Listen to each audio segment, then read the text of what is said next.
with the desire to burn. Translation and purport by His Divine Grace A.C. Bhaktivedanta Swami Srila Prabhupada Ki Jai. Because of having undergone long austerities in the water, the Pracetäs were very angry at the trees, desiring to burn them to ashes. They generated wind and fire from their mouths. Purport. Here the word tapo-dépita-manyavaù indicates that persons who have undergone severe austerities, tapasya, are endowed with great mystic power, as evinced by the Pracetäs, who created fire and wind from their mouths. Although devotees undergo severe tapasya, however, they are vimanyavaù, sädhavaù, which means that they are never angry. They are always decorated with good qualities. Bhägavatam 3:25-21 states, titikñavaù sarva-dehinäm, ajäta-çatravaù sädhavaù. A sadhu, a devotee, is never angry. Actually, the real feature of devotees who undergo tapasya, austerity, is forgiveness. Although a Vaiñëava has sufficient power in tapasya, he does not become angry when put into difficulty. If one undergoes tapasya but does not become a Vaiñëava, however, one does not develop good qualities. For example, Hiraëyakaçipu and Rävaëa also performed great austerities, but they did so to demonstrate their demoniac tendencies.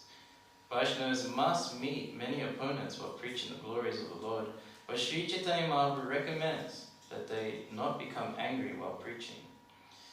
Lord Chaitanya Mahäprabhu has given this formula, Chanadapi Sunachena Tarodapi Surisana Amanimadina Kirtana Sarahari. One should chant the holy name of the Lord in a humble state of mind, thinking oneself lower than a straw in the street. One should be more tolerant than a tree, devoid of all sense of false prestige, and should be ready to offer all respect to others. In such a state of mind, one can chant the holy name of the Lord constantly. Those engaged in preaching the glories of the Lord should be humbler than grass and more tolerant than a tree. Then they can preach the glories of the Lord without difficulty. Om Gyan Timirandasya Gyana Shalakya Chakshumi Tandena Tasmai Shri Gurave Namaha Vanchakapa Tarubhischa Kripa Sindhu Vevicha Patitanam Bhavanibhyo Vaishnavyo Namo Namaha Jai Shri Krishna Chaitanya Prabhu Nityananda Shri Advaita Gadadhara Shivasi Gaura Bhaktarina Hare Krishna Krishna Krishna Hare Hare Hare Rama Rama Rama Hare.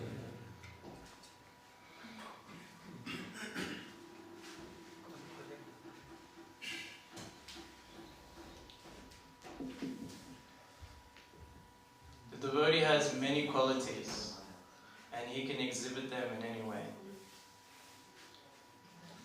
This purport here is talking about how the devotee is never angry, and he's always tolerant.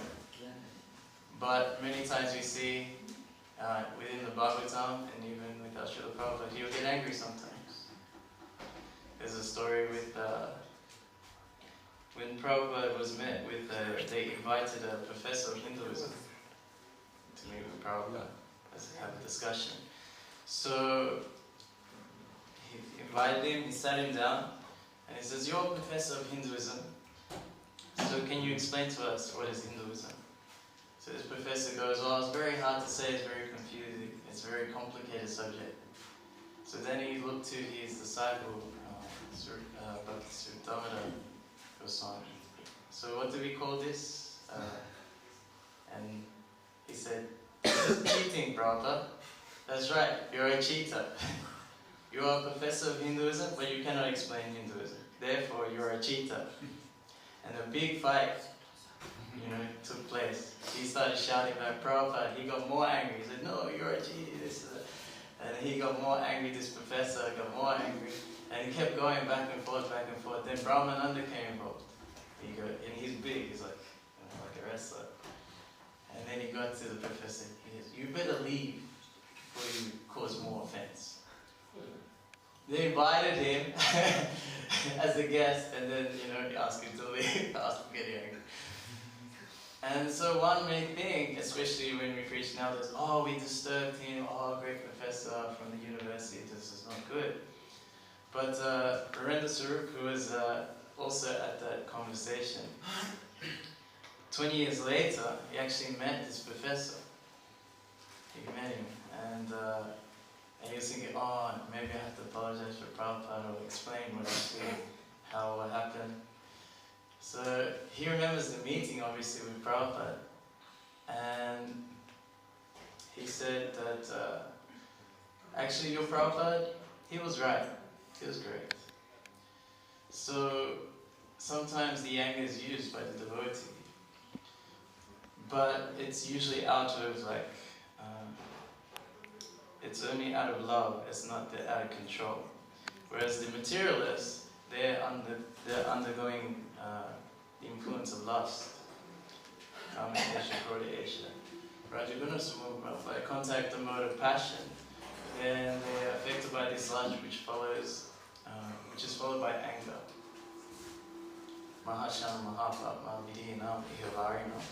This is the all-devouring enemy of this world. That's what puts us into this anger.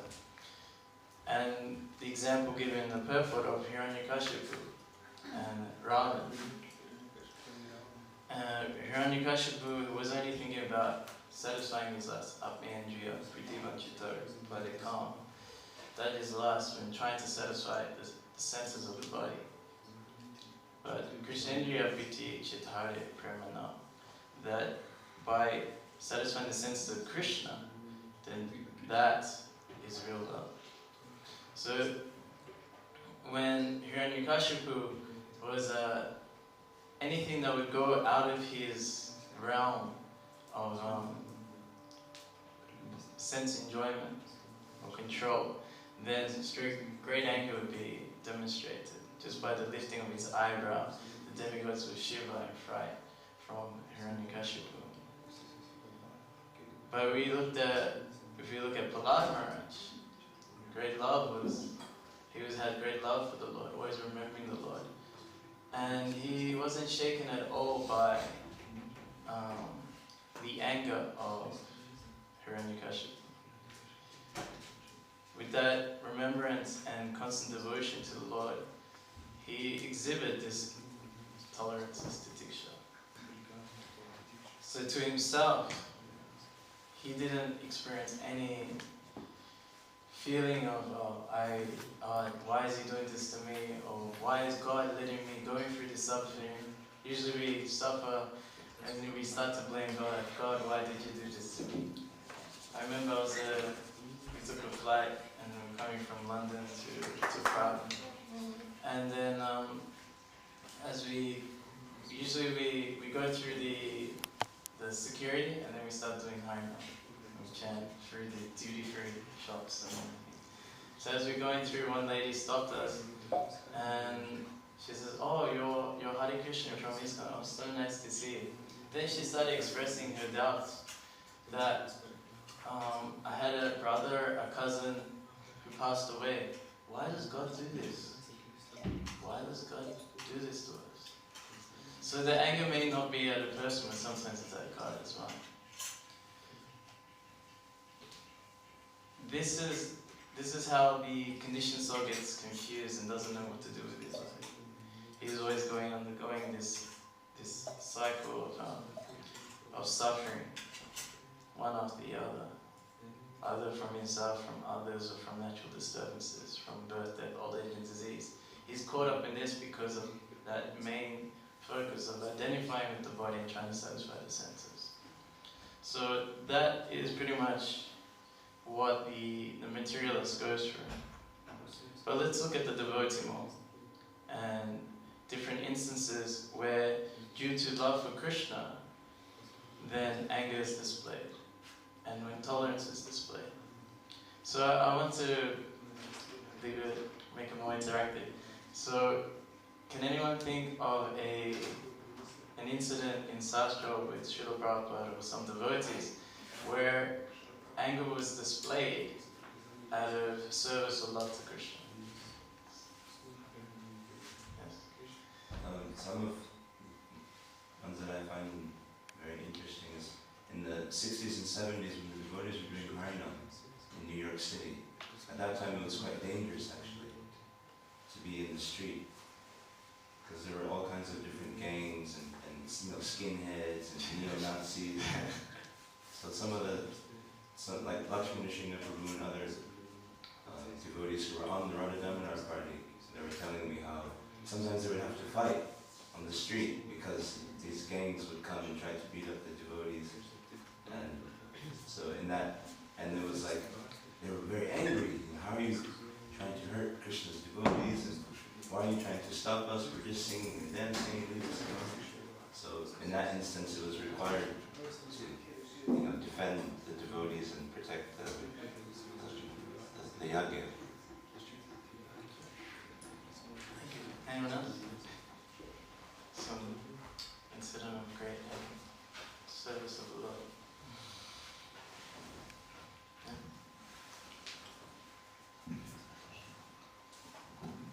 When this initiation or the inauguration of the Amsterdam temple took place, and the arrangements have been poor by the devotees, Prabhupada was becoming extremely angry about that, and he didn't care about that. There also had been the camera team, the TV had been there, and everyone was looking at him and was amazed about how angry he was. But it was pure. It was not because of himself. It was because he cared for Krishna. That was the first example I was thinking as well. I have the story here, but you want to read it? Can you read it out? Yeah. Thank you for bringing it up. I was going to talk about, I was thinking maybe it was a bad example, but anyway. Okay, so this is, it's called Prabhupada Getting Angry. When Srila Prabhupada visited the ISKCON temple in Amsterdam in July 1972, he agreed to the devotees' request to install deities of Lord Jagannath. Due to the temple's leaders' mismanagement, however, the event turned into a fiasco. TV cameramen were present, as well as reporters from the biggest newspapers in the city, and the temple room was crowded with guests. But when Prabhupada came into the temple room and sat to perform the yajna, he saw many discrepancies. "Where are the fruits and grains?" he asked. The temple president replied that the fruits had all been used in the fruit salad. Prabhupada became angry. "Where are the flowers?" he asked. The reply was, "We forgot." "Who is responsible for this?" Prabhupada demanded. In his transcendental anger, Prabhupada was not the least bit intimidated by the presence of the TV, press and guests. He was more concerned about Lord Jagannath and the installation, and his disciples' incompetence. "Well, Prabhupada," stammered the temple president, "they didn't follow my instructions." "What instructions?" said Prabhupada loudly. "Who's responsible for this? Which rascal?" The devotees present were all frightened by Prabhupada's anger. His eyes widened, and the devotees felt it was like the wrath of Lord Nrsimhadev. Despite the mistakes, Prabhupada proceeded with the ceremony. But when it came time to actually place the deities on the altar, major miscalculations became evident. The devotees suddenly discovered that the altar they had built was too small. The deities could not fit. The pujaris closed the curtains, while half a dozen devotees rushed behind the altar to make emergency alterations.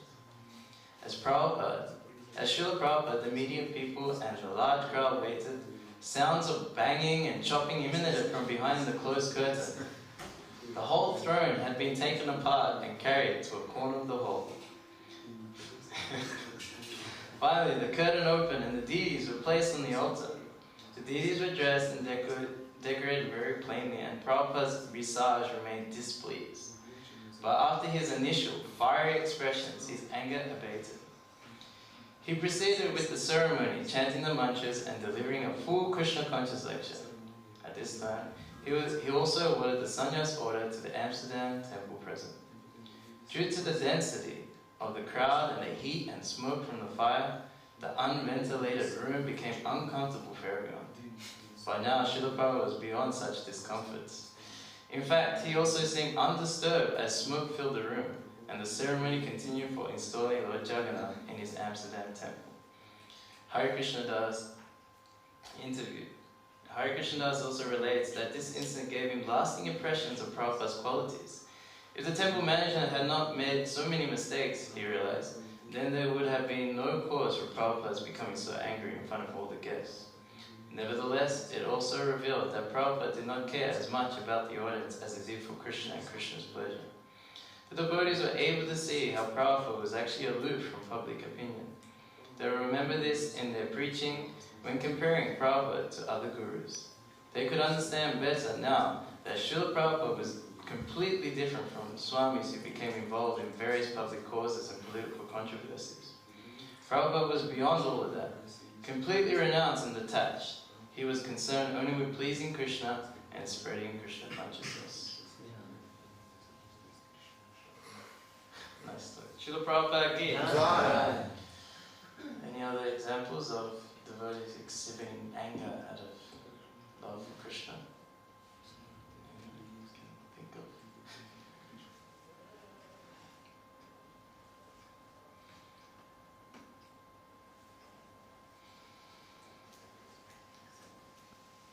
Only for Prabhupada? Any sastra. Also, but in Saraswati, we take the impression. Microphone.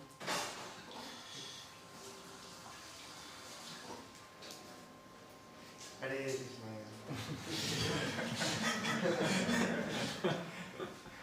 Hare Krishna.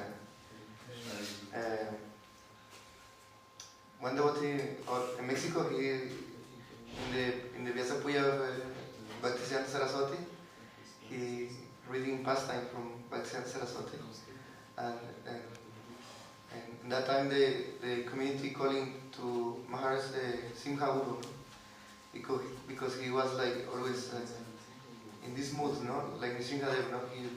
He want to kill like demons, no?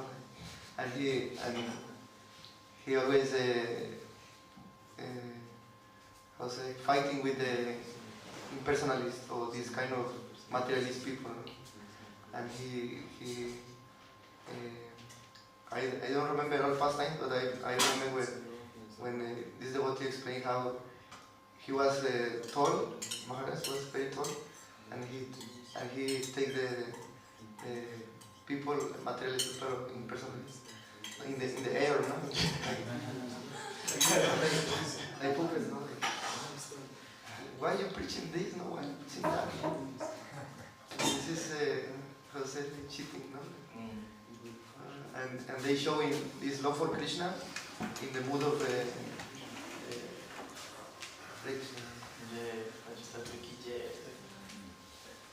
in the mood of how say, anger. And also I saw many videos of Prabhupada. Last days I posted, I think yesterday, I was looking videos from Prabhupada and I post in Facebook this kind of videos of Prabhupada.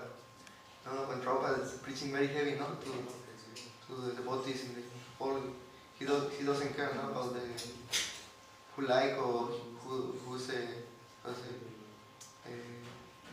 criticizing, no. He doesn't care. He just say the truth, no. And that's it, no. He doesn't care.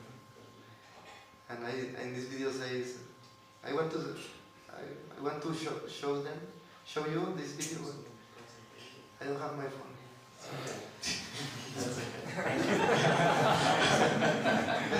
It's a very nice video because it's like in this mood Prabhupada is going more deep in your heart, no? The structure is going more deep. Hey, thank you, Harish.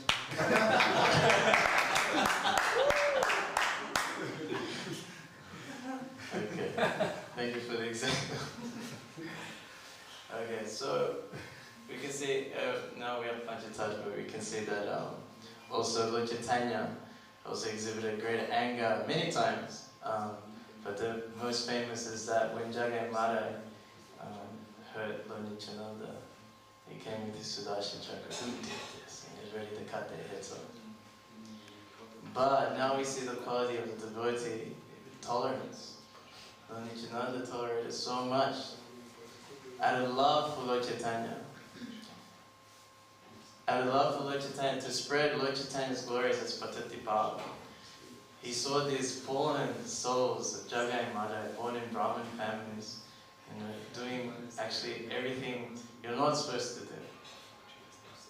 Raping, burning villages down, beating anyone up. If there was no one to beat up, they beat each other up, drinking alcohol, everything. So he wanted to deliver them. And when he got struck, then he said, I'm not angry at you. All I want you is to chant the name, Haribol, Haribol. You can see in this, what's the Himai Pandit, in that movie. Haribol, Haribol, you know. And the Lord came with Sudarshan Chakra. Lord Nityananda fell at his feet. He says, no, my Lord, do not kill these fallen souls. You come in this age to kill the demoniac mentality. If you have to kill Jagai Mara, you have to kill everyone in Kali Yuga. Because everyone in Kali Yuga is a Jagai Mara. Please, deliver them. Please. And actually, Jagai, he saved me. Mara was going to strike me again. So then he delivered him. Then Mara, he begged mercy from Lord Nityananda so he could get delivered by Lord Chaitanya. It's an amazing passing here. Lord Chaitanya actually embraced Jagai Madai, and he absorbed all the simple reactions of Jagai Madai and he turned black. And then he asked Lord Nityananda, how do I look? I look like black, like Krishna. Then big kirtan happened. And then actually what happened when all the sins were absorbed by the Lord, then Chitragupta, who's taking the records of all the sinful reactions. Actually, it was so difficult to keep up with the sinful reactions of Jagai Madai. Thousands and thousands of scribes trying to keep up. It was very difficult. So then, when this happened, when Lord Chaitanya delivered them, Chitragupta, he fainted out of ecstasy, and then he told Yamaraj about it. He also fainted. How is this possible? Then, when Lord Chaitanya was looking at this black complexion, then a big kirtan started. An amazing kirtan. All the demigods came, even Yamaraj came, all in disguise as humans. Lord Shiva also came in the form of a naked sannyasi with his dreadlocks dancing everywhere. It was an amazing incident that took place. But the main thing that Lord Chaitanya instructed Jagai Madai, it's like, yes, I've delivered you, but no more sinful reaction. So you can see that with us, that we're being born in Kali Yuga, it's kind of natural to be offensive to the Lord, to commit sinful activities, to go after sense gratification.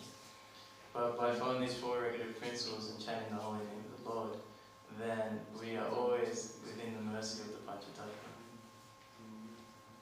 It's just like that great combination of the tolerance and mercy of Lord Nityananda and that strong love that Lord Chaitanya was exhibiting for Krishna and his devotees, especially for his devotees. So yeah, I want to touch more on the subject of tolerance now. So does anyone can tell an example of tolerance by devotees or by the Lord? Yes. Hiraëyakaçipu.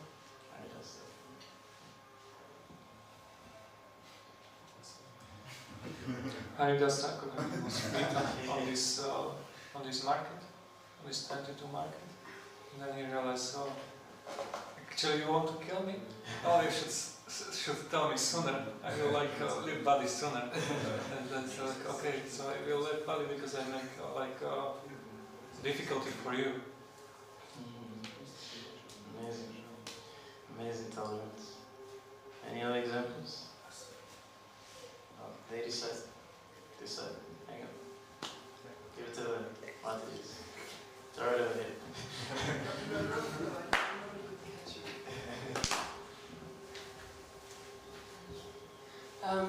One example that can be both Krishna's anger and Krishna's tolerance is the story of Shishupal, where Krishna tolerated Shishupal's offenses for 100 times, but then eventually the Sudarshan Chakra came out. But he did tolerate him for, he he should have killed him at once, but he tolerated for 100 times. It's very interesting pastime, because actually Krishna was ready to tolerate forever these insults, but because the Rajasuya sacrifice was taking place to install Maharaj Yudhisthira as like supremacy of the whole world, many other kings didn't like what Shishupal was saying, so they were ready to kill him. So any blood would have fell on the yagya arena, then there's no more sacrifice. You have to do the challenge horse again, collect more gold again. You can collect all this ghee again, call the demigods again. You have to do so much work again. So then, with the Sudarshan Chakra, chopped his head up and no blood would fall. I don't know how he did it, but he's God. He can do anything. So yeah, thank you. That's an amazing influence of the Lord. Yeah, Bhagavatam again. Yeah, no, go for it. Tolerance. Hare Krishna.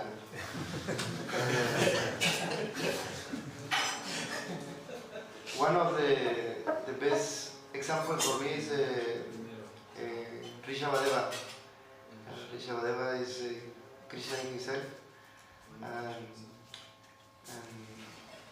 he was preaching for many places. He was traveling for many villages and many cities, many different places, and he want to show to the people how to be focused in Krishna consciousness.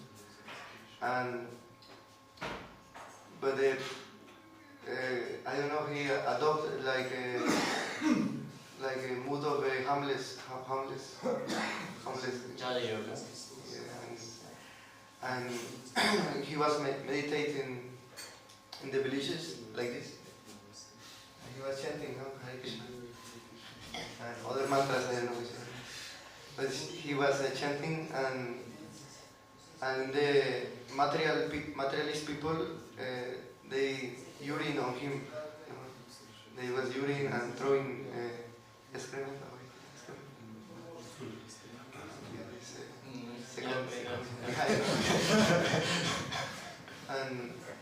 And he was full of urine and excrement. And he was putting in the body the excrement and urine of the material people. And Prabhupada explained in the purport how he was using this like protection, the urine and excrement from material people, like protection from them, because he smelled so bad. He was smelling so bad, and the material people. I have to stop you there, because Lord Vishal, he's been the Lord. Actually, he took this agra vrata, which means a python vrata. So he wouldn't even care about his bodily necessities, and actually he would lie in his own urine and stool. But because he was Supreme Lord, his stool smelled very nice, roses, and you can smell for many miles. So actually, and if he get any, because he would walk like a madman, then people wouldn't appreciate him for who he really was. So then they'll treat him wrongly. But this didn't affect him because of not identifying with the body. You find the same with Judge Bharat too. Great tolerance he exhibited, and with this pastime, when his brothers put him as a scarecrow in the field, and then there was some dacoits who wanted to do a yagya or sacrifice for goddess Kali. So they need to find like an animal like human, so they thought this Judge Bharat would make a good specimen, a good sacrifice. And Judge Bharat didn't complain at all. Yeah, take me. He had no identification with this material world, completely absorbed in serving the Supreme Lord within. So as he was laid down, ready to be sacrificed, to come down, so Kali or Durga is known as Vaishnavi. She's actually a devotee of the Lord. And seeing that the pure devotee is about to be offended in this way, she acted in anger. She acted in anger out of love for her Lord and the Lord's devotees, and chopped all their heads off of all these dacoits and drank the blood from their heads. You can see it's a very nice picture in the Srimad Bhagavatam in your hands. That's why I like Srimad Bhagavatam so much. It's actually everything's in there. It's not just like a book where it's talking about love of God, but there's violence, there's politics, there's romance, there's humor, there is espionage, so many different subjects that you probably get from your DVD set or your Netflix collection. You can find all that in the Srimad Bhagavatam, full entertainment. Because the Srimad Bhagavatam is not just a book you read academically and then, yes, I read the book, and then you tick it off the list. No, Nityam Bhagavad Sevya, it's actually an experience of Krishna. You're associated directly with Krishna. Every syllable has so much meaning. With this explanation, 64 meanings of the Atmaram verse, Lord Chaitanya tells Sanatana Goswami that each syllable actually has so much meaning. You know, it can mean Krishna, and so many different meanings can be derived.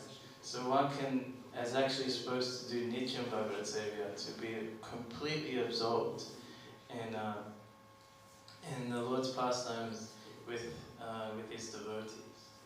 This is, and so if you want to put this like rocket boosters into your spiritual life, then dedicate a good amount of time in your day to Srimad Bhagavatam, serving the Srimad Bhagavatam, either through reading, applying, or serving the spiritual master, the person Bhagavatam. In this way, even if you don't understand these purports that are there in the Bhagavatam, they are revealed to you within your life. Shrimpata Swakata Krishna Punya Savana Kirtana Hirananta Stohi Abhajani Vidunoti Sahitsatam. That the Lord sitting with the heart in the heart as a super soul sees that the honest devotee is very eager to hear his messages. So Krishna, he sees you hearing Bhagavatam, reading Bhagavatam, trying to follow the order of the spiritual master. Oh, this person is trying to get to know and love me, but he is having trouble.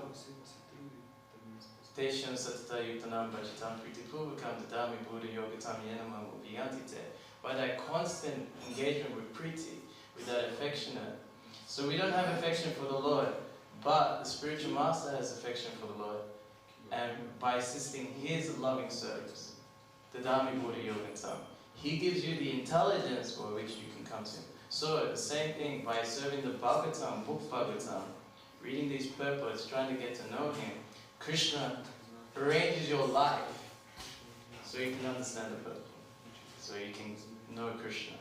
It's actually a full interactive experience. It's like you're diving into like a video game or something, and you know you do different you find out different stages of spiritual advancement, and then Krishna gives you a challenge or an experience where you not just like understand or philosophically, but you can feel it, that you're an eternal servant of Krishna, and Krishna is the Supreme Person of Godhead.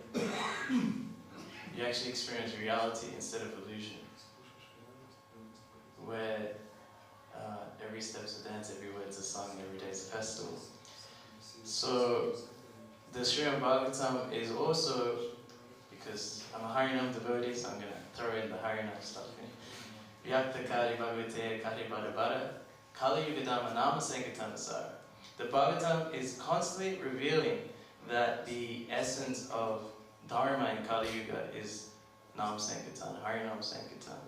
You'll see that from the verses, from every verse is glorifying the Yuga Dharma Harinam Sankirtan. This is the only way one can attain Krishna Prema in this age. This is the only way one can be delivered in Kali Yuga. And we will experience so many things in our spiritual life. But the Srimad Bhagavatam is so merciful, seeing these extreme examples of these devotees, of how they surrender to the Lord. Seeing these extreme examples. what it means is is to be humble, is to know that you're from Kali Yuga and there's nothing else you can do but chant the holy name of the Lord. This is the only thing that works. Mahaguna. Kaladesha Nidhi Rajan. It's the Mahaguna. There's an ocean of faults in Kali Yuga. And the Mahaguna, Kirtana Eva Krishnasya Mukta Sangha Paramaje. By Krishna Kirtan, then one attains the supreme goal of that Parojana, love of God, that Krishna prema. That's available there. And what you find with these two activities of Harinam Sankirtan and reading Srimad Bhagavatam, it's your consciousness becomes completely absorbed, and anything that your body dictates you is very easily tolerable, and you know exactly how to act in every circumstance. This is the most amazing thing about Srimad Bhagavatam. It's creating a revolution in the consciousness and the pious lives of misdirected civilization. So, I will stop because it's been too long. If there's any comments, any more comments or questions? Yes. Thank you for last class.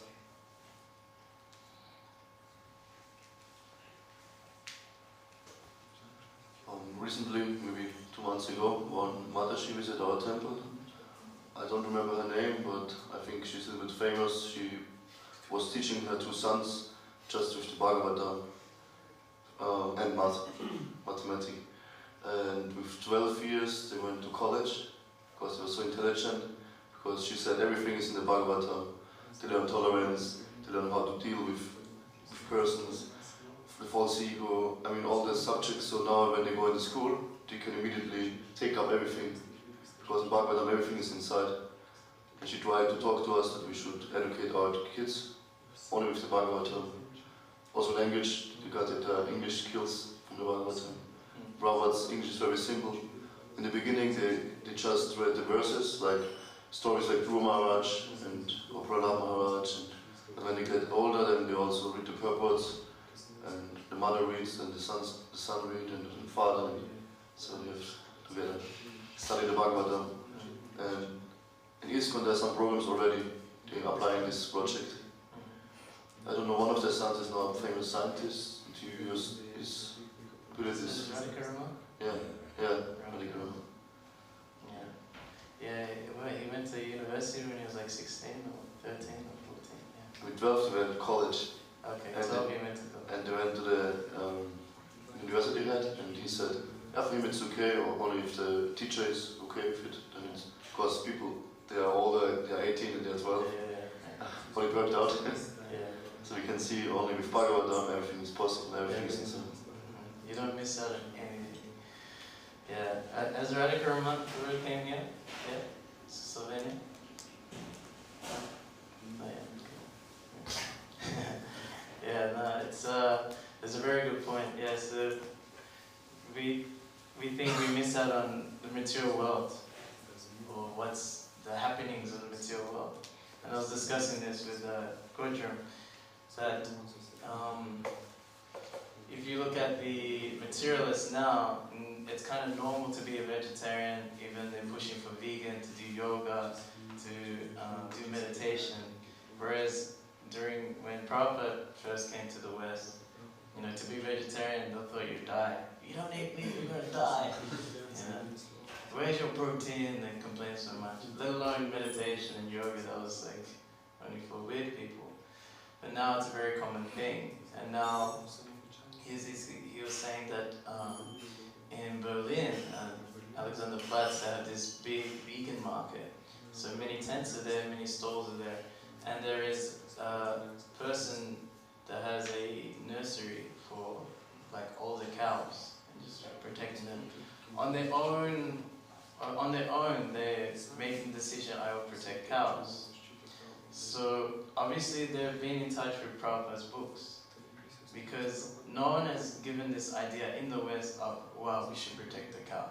There's nothing at all that gives them any material idea to do this.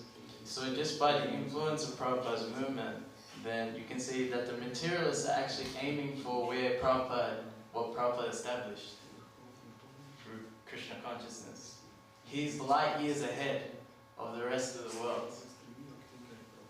But the naive thing that we may have is that, oh, now they're into yoga, now we'll start to do yoga. Oh, now they're into kirtan, now we'll do kirtan more. You know, no, it's actually Prabhupada established the highest, most revolutionary thing. And if we just attach ourselves to the principles he laid down, then the materialists will come chasing after us. They're like, wow, you're light years ahead of us. We want to do it. Even they started doing their own morning program. Yes. It's called Daybreakers. They have it in New York and they have it in the UK. It's called Morning Glory. So they have like a morning program where it starts about 5 o'clock and they do like a yoga session, some meditative thing. Then they have like a big rave, but there's no alcohol or drugs and stuff. And they just dance and be happy like this. And then they also have like some sort of like, it's kind of like a Bhägavatam class. Everyone has like their inspirational quote or something. And then like the speaker's like, alright, think of this positive vibe in your day or something like this, you know. And everyone feels good.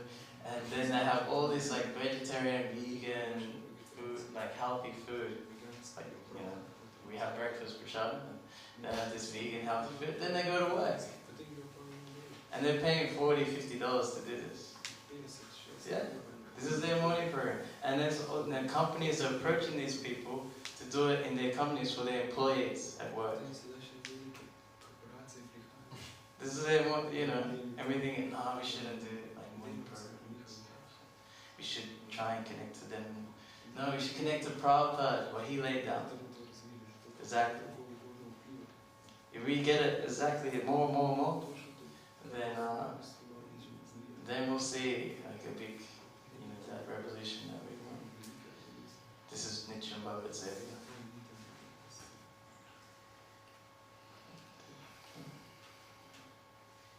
Is there anything else? No. You have to finish this. Okay, come to Srimad Bhagavatam ki. Jai! Prabhupada ki. Jai!